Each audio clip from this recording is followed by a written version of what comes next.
Hi, welcome to this edition of Jamaica Magazine. On the show today, Jamaica now has its own criminal bench book. Probably the most important contribution that this bench book will make is towards ensuring the constitutional protection of the law, the right to a fair trial to which every Jamaican is entitled. Plus, we also talk road safety, protecting the nation's children as they travel in a motor vehicle. I'm Adrian Atkinson. Stay with us. Those features and more are right after the news package.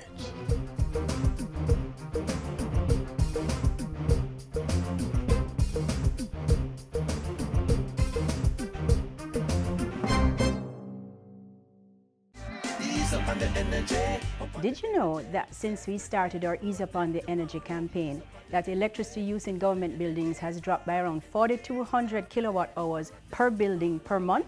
We retrofitted and replaced old, inefficient air conditioning units with new energy-efficient models. That saved approximately $123 million for the government of Jamaica. What are you waiting for? I'm Hilary Alexander, asking all Jamaicans to join us and ease up on the energy. Ease up on the energy. Ease up on the energy.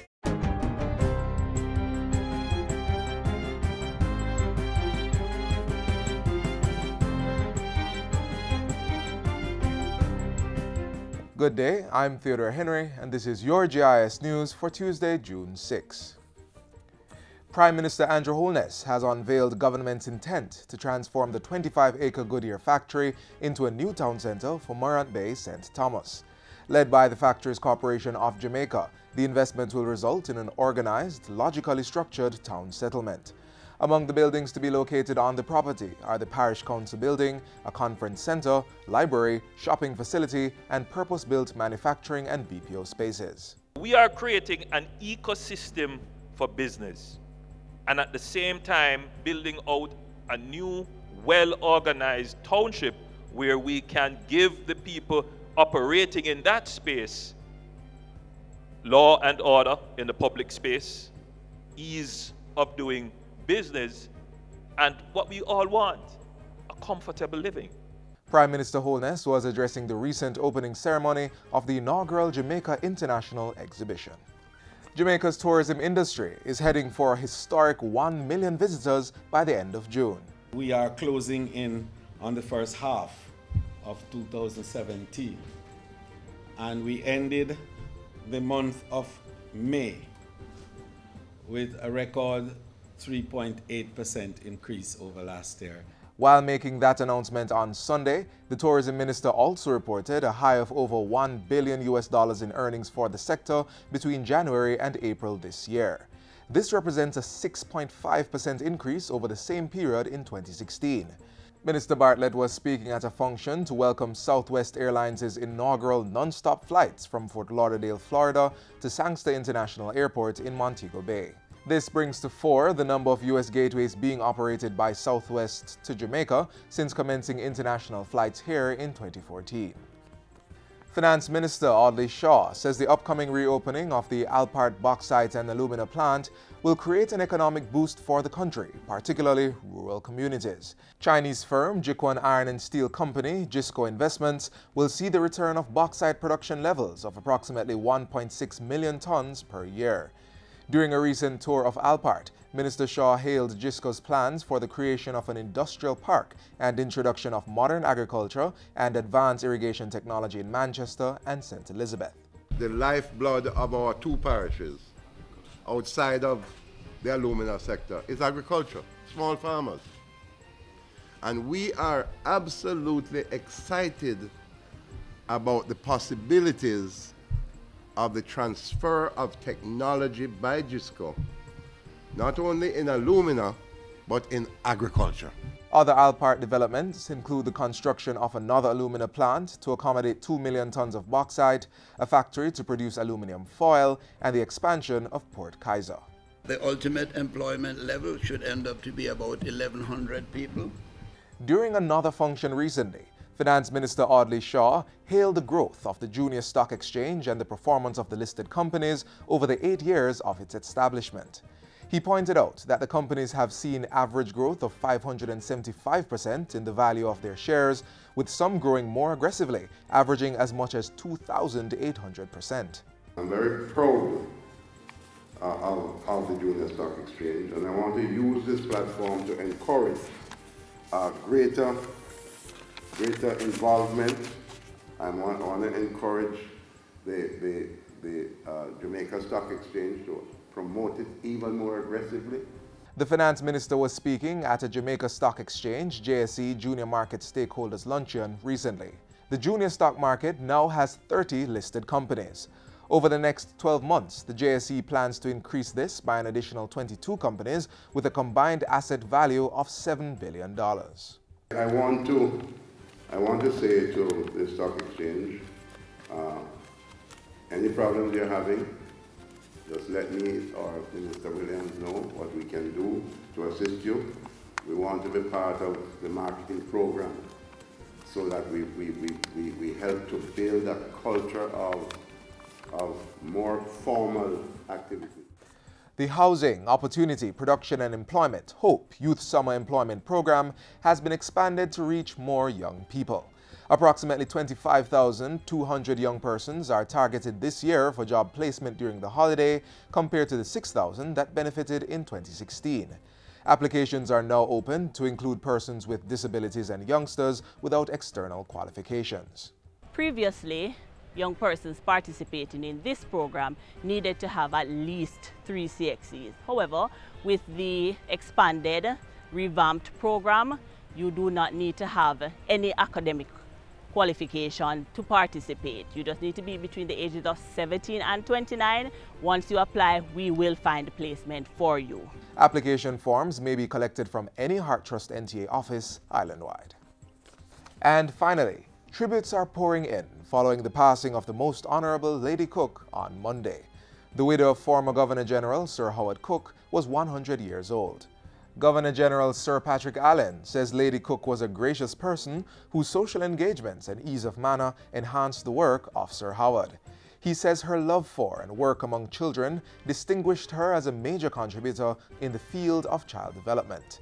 Meanwhile, Education Minister Senator Ruel Reid similarly paid tribute to Lady Cook's 43 years in the teaching profession, saying she lived a life of exemplary service and commitment to the people of Jamaica. And that's it for JIS News. I'm Theodore Henry.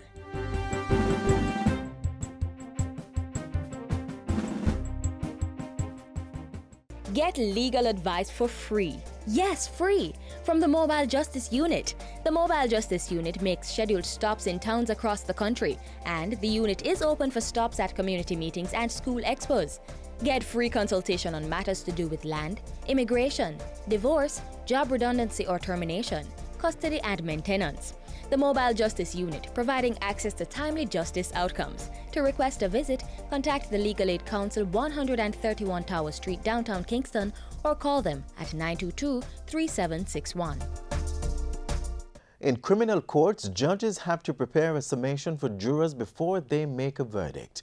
This summation assists jurors in deciding the fate of an accused. Most jurisdictions have a bench book which assists judges in this matter. Prior to now, Jamaica didn't. Watch this next feature to learn about this latest publication. The work of Supreme Court judges has lightened with the introduction of a revolutionary tool. While this book is primarily geared towards judges, it is also of use to every Jamaican who comes in contact with the law.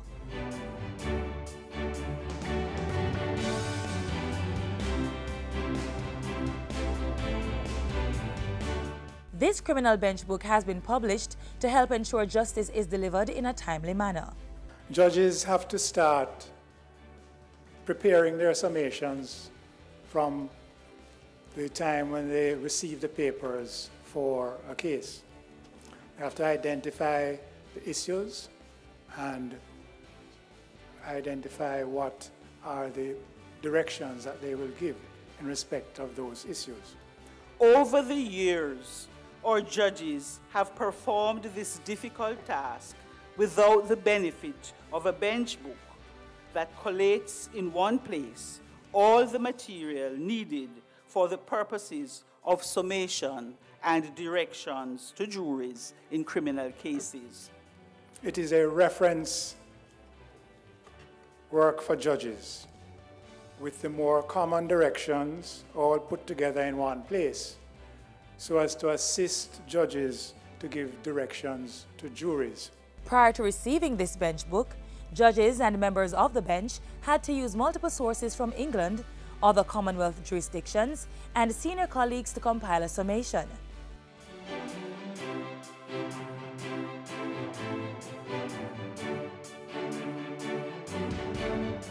The book contains guidelines and summations from other jurisdictions on a range of cases covering criminal liability, child defendant, accessory liability, and joint enterprise, among others. It was authored by retired Court of Appeal judges Justices Ferdinand Smith and Carl Harrison.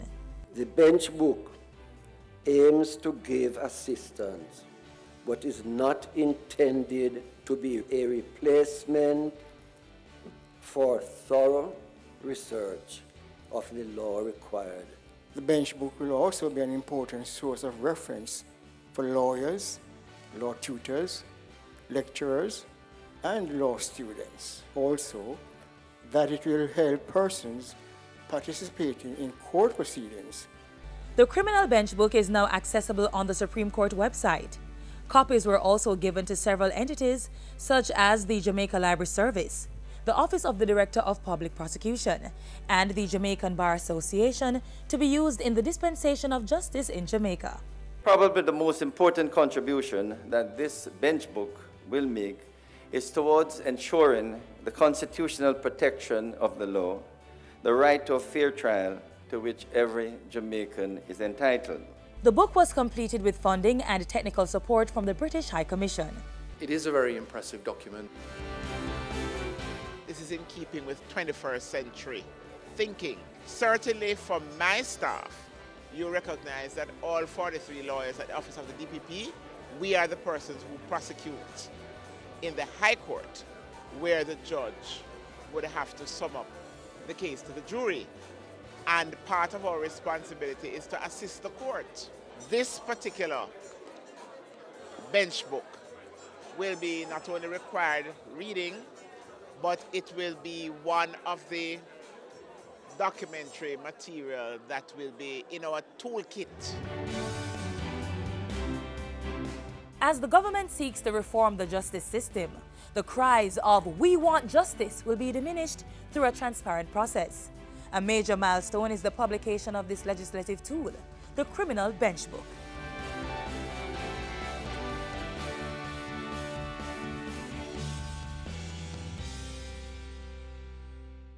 If you're watching the JIS, you're always in the know when it comes to government information. Keep watching, keep informed, and tell your friends. JIS, your #1 source for government info. I'm Empress. My sisters, my queens, my mothers, my daughters, my girls, my women, I am begging you, stay away from crime and violence. Don't risk your soul. Don't risk your life. We have a strong history of crime and violence, and it's never paid. You're the backbone of the family, of the future, of our generation, of our country. Save the children. Set an example. A gang is a dead end. A message from the Ministry of National Security. Sex crime is a horrible act. Research shows such an act leaves a lasting mental and, in some cases, a physical scar on victims. There is a government agency which provides support to victims of sex crimes. Watch this.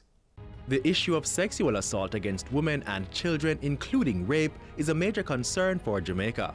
The government is working hard to not only put away the perpetrators of violence against women and children, but also to provide support to the victims. One organization which offers tremendous support to the victims of sex crimes is the Victim Services Division of the Ministry of Justice. Last year alone, the division provided assistance to more than 13,000 victims. The government provides this support for victims, and it will provide the support from the day you become a victim of crime. It will follow you through the process.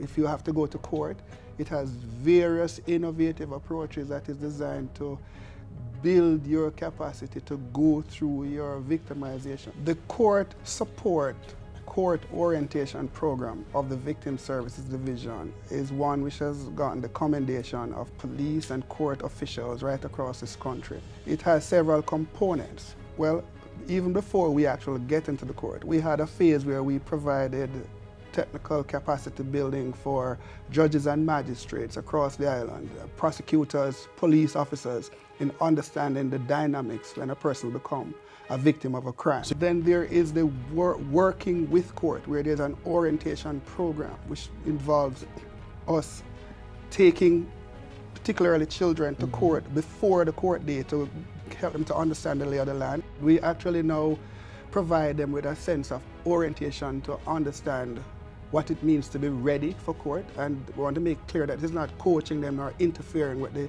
evidence and the facts of the case. This is just dealing with the psycho-emotional and the realities from, going to court back and forth.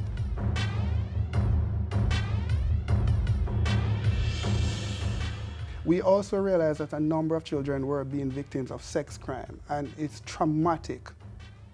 And we felt we needed to bring just these victims into group counseling to be able to deal with some of the issues. We call it an overcomers program. The Victim Services Division provides support to all, inclusive of free confidential counseling for all ages, no matter the victim's gender or sexual orientation. It has gotten commendation from victims. We have a 95–96% rating among the persons who we serve.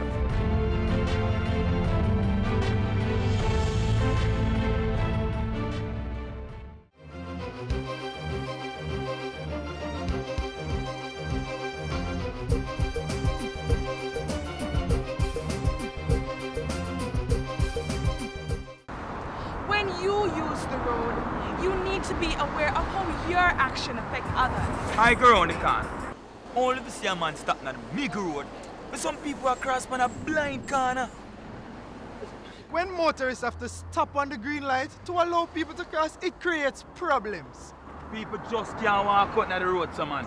From a corner, from behind vehicle, they need to be more careful, man. We have overhead bridges, pedestrian crossings, and crosswalks. Some of them even have signals to tell you when to cross.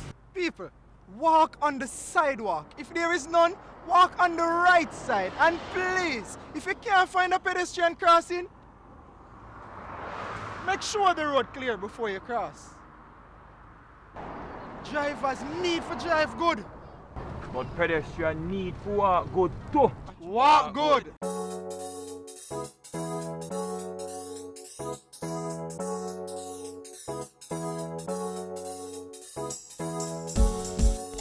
These are a few of the features that help make the vehicles we travel in each day safe for motorists and passengers. Hi there, I'm Alison. In this edition of Road Scholars, we explain some of the passive and active safety features of the car and how they help to prevent and minimize injuries.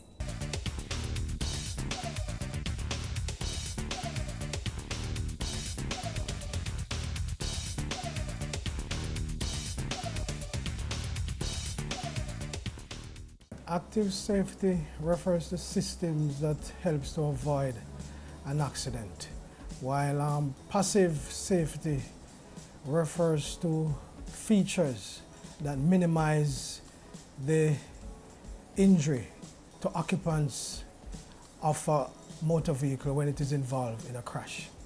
These active safety systems are the steering and the braking of the motor vehicle that are operated by the driver, while the passive safety features are like the airbag and seatbelt that is activated by the vehicle itself when it is involved in a crash. And speaking of a crash, it is important to buckle up at all times, because not only does a seatbelt save lives, but it helps to prevent lifetime and long-term injuries. It's very important to wear the seatbelt. In case of an accident, the seatbelt will keep you from going forward. In case of sudden impact, you don't, fly from the seat or from the vehicle, so it keeps you stabilized. And if you don't wear the seatbelt, you can be prosecuted. So it's very important to drivers to always wear a seatbelt, because it saves life. Under the Road Traffic Act, you can be fined $500 and 2 points if you are caught driving without wearing a seatbelt. The same fine applies if your vehicle is not fitted with seatbelts. And then there's a penalty of $800 for not ensuring the safety of your passengers. Persons must remember that the seatbelts are installed in the vehicle as a safety device to minimize the injury that you might receive in the event of a collision. So persons who are wearing the seatbelt in this fashion, right, this is not the correct way. The seatbelt must be worn right across your shoulder. If the seatbelt is too high based on your height, then it can be adjusted to fit right across your shoulder. And if you are a tall person, it can also be adjusted so that it fits you as best as possible for your own safety. Children are precious and their safety must be taken into consideration when traveling in a motor vehicle. So if they are too small, a child or booster seat must be used. This is recommended for children under the age of 7. You should also make sure that it is firmly fitted in the vehicle, allowing for minimal forward or sideways movement. Let us use these safety devices to help protect our children from death and serious injuries in road crashes. The purpose of the headrest is to support the neck and the head.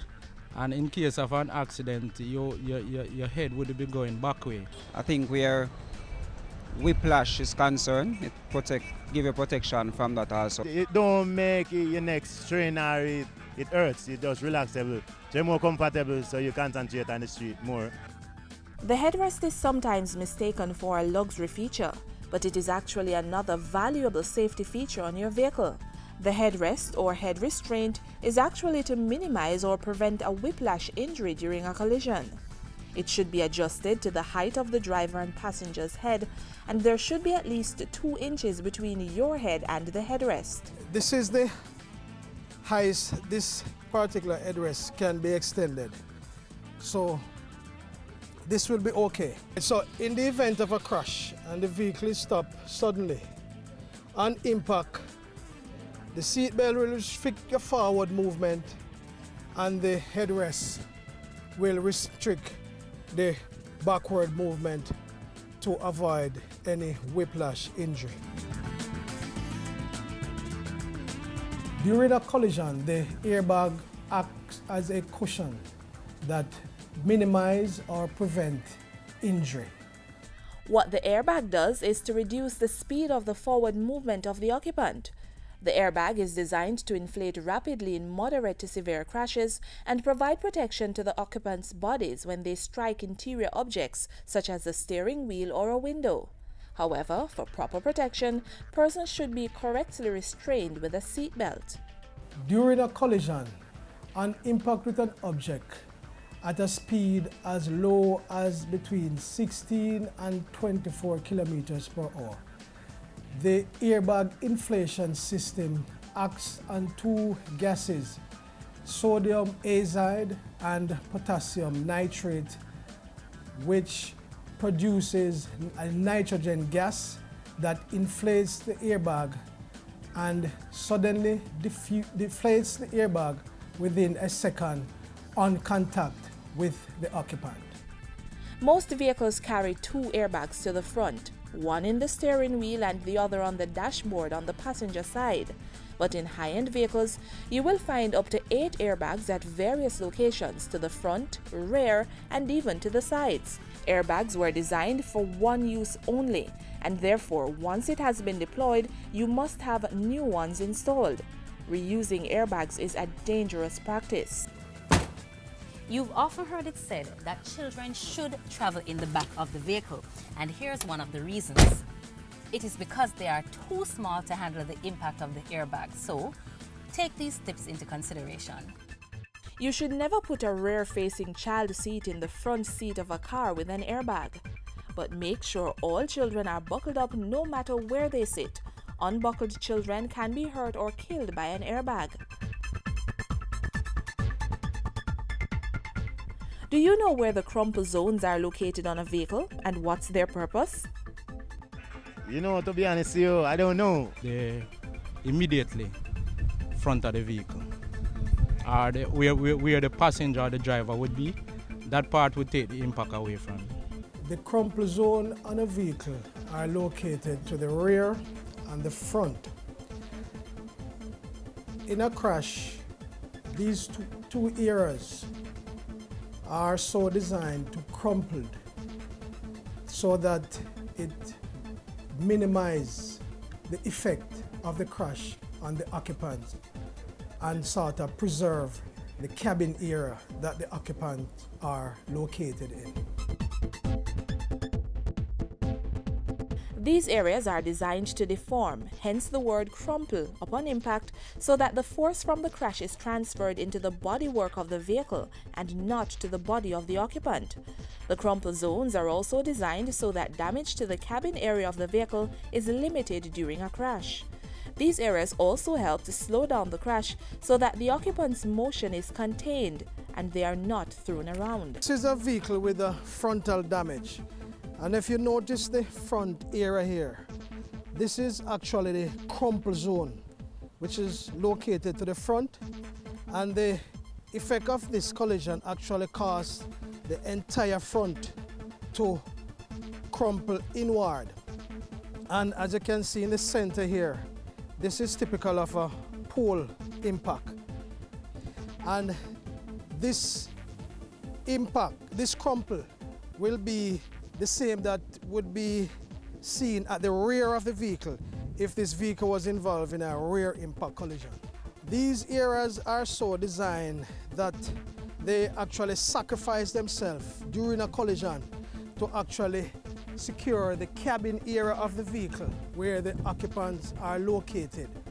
This area will for most part remain intact to minimize the effect of the collision and lessen the injury to the occupants themselves. The next time you buy, drive, or travel in a motor vehicle, remember, they offer more than just flashy features for your mobility and enjoyment. They are also built with protective safety devices, so take time to know them. Buckle up when you drive. Protect your children with child and booster seats and strap them down well. Adjust your headrest and never reuse an airbag. This has been Road Scholars. Until next time, take care.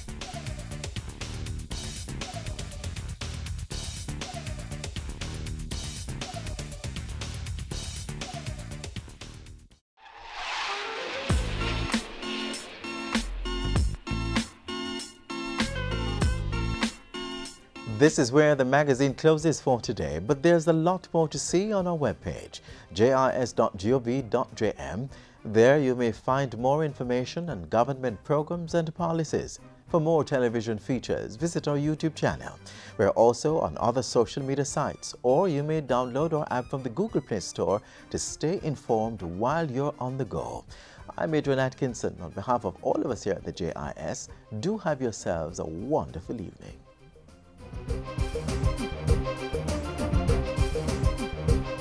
This has been a production of the Jamaica Information Service, the voice of Jamaica.